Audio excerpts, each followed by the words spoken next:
in Matthew's Gospel, and there in front of them was the star they had seen rising. It went forward and halted over the place where the child was.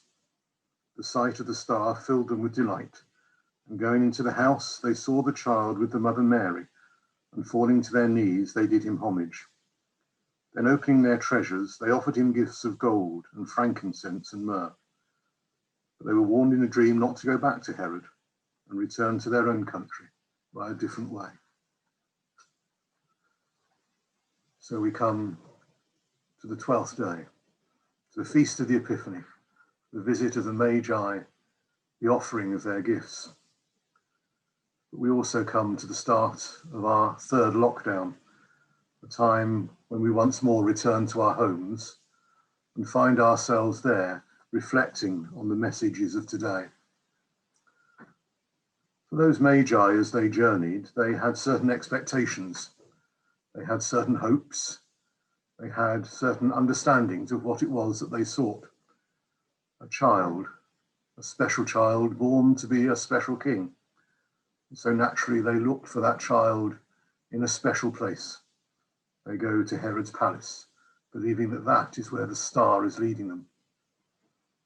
But they have to look again. They have to refresh their vision. They have to re-examine their understandings. And instead, they find the child in a home of a simple family, a home like any other home. But there they discern and discover the presence of this special child.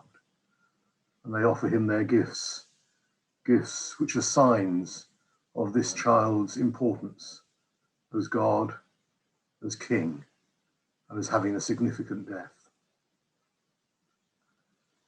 For us, we too journey with hopes and expectations and understandings. We too think that we search particular things in particular places. We have our understandings of where the star leads each of us through our lives.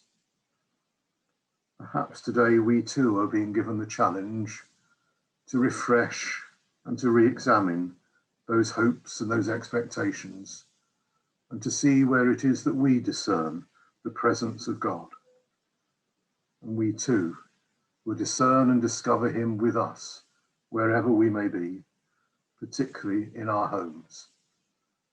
But it is in our homes over the next few weeks that we will be called to discover once again the presence of Christ with us, nourishing us, sustaining us, and leading us, giving us hope, giving us light in the darkness, and reassuring us that if we journey with him, then all shall be well.